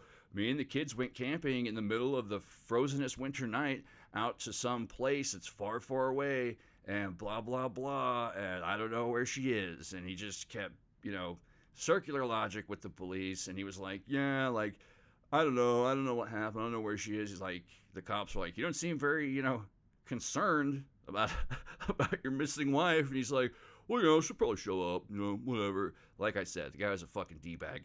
Anyways, they talk to the kids. The kids are like, yeah, mommy went camping with us. She's in the place where the crystals are. Whatever the fuck that means. Later on, people started to sort of put the idea together that maybe Josh Powell, supposedly he talked to some people about his fucking how to get rid of a body ideas, which this is why morons will always fucking be caught out. And for that, I am grateful. But supposedly he talked to some people out loud at some point about how to get rid of a body, and he's like, there's all kinds of open mine shafts all throughout Utah. Oh, and by the way, these people were Latter-day Saints. Not that it matters, but there are just so many weird crimes associated with people of the Latter-day Saint faith. It's just fucking weird to me. I don't know why. It's always like a sensational-ass crime, too. It is some next-level shit every time. I don't know why. Y'all got to chill out. Relax, all right? Just keep striving for that private planet in space or whatever it is you crazy kids do. Shine on, you crazy. So yeah, they think that he might have disposed of her body out in some, random mine shaft in the wastelands of desert Utah. And the police are, probing him, probing him hard, probing him fast, and he just can't take it because he's a dingleberry. And next thing you know, he sets the house on fire and explodes it with him and his two children in it. Like I said, fucking teabag. Now, all that in itself is pretty fucking horrific, right?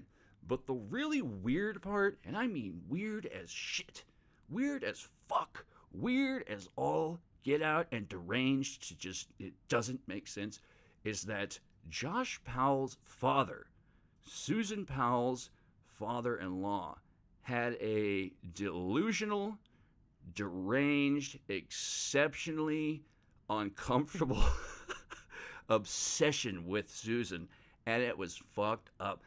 And this dude was like, he got busted for like videotaping people all throughout his own neighborhood without their consent. He was constantly videotaping Susan Powell and other people in the family, and he would like film her from afar and like narrate, and he's like, I love her so much, and fucking all this just gross, just inappropriate shit, right?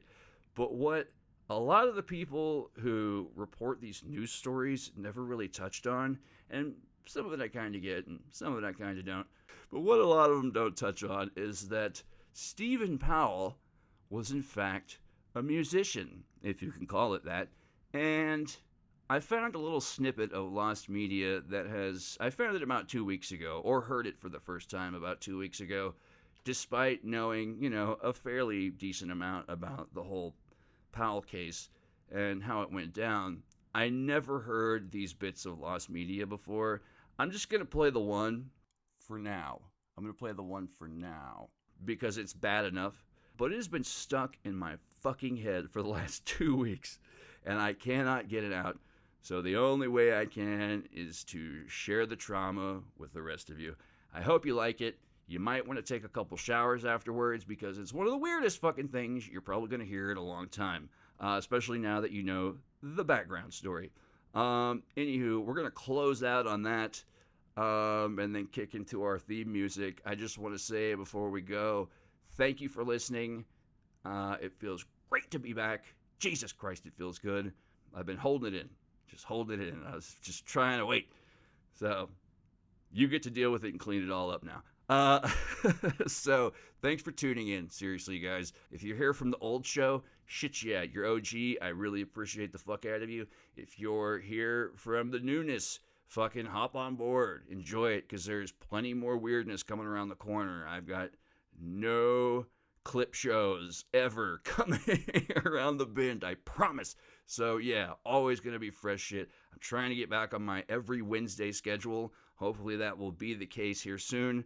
Like I said, I had a few technical problems. I had some health issues that didn't last very long, but everything just kind of took a dump at once in the universe, as things tend to do. We know how that works. Anywho, yes, by the way, check out our show, Kooks, Cranks, and Iconoclasts, with me, Mike Lucht. You can find us on the socials. We've got a Facebook. There's a Twix, an X, a Twitter, Twix, whatever it's called now. There is what's the other one with the camera? Instagrams. The Instagrams. We got one of them too. All this shit is new to me. I fucking hate it. But I'm doing it to help the show, because I love doing this show. So I will make that concession. On the good foot, do the bad thing. All right, so anyways, moving on. Hey, it's me from the future again. I just wanted to add one last thing. Of course, you can always listen for free on Spotify, always for free.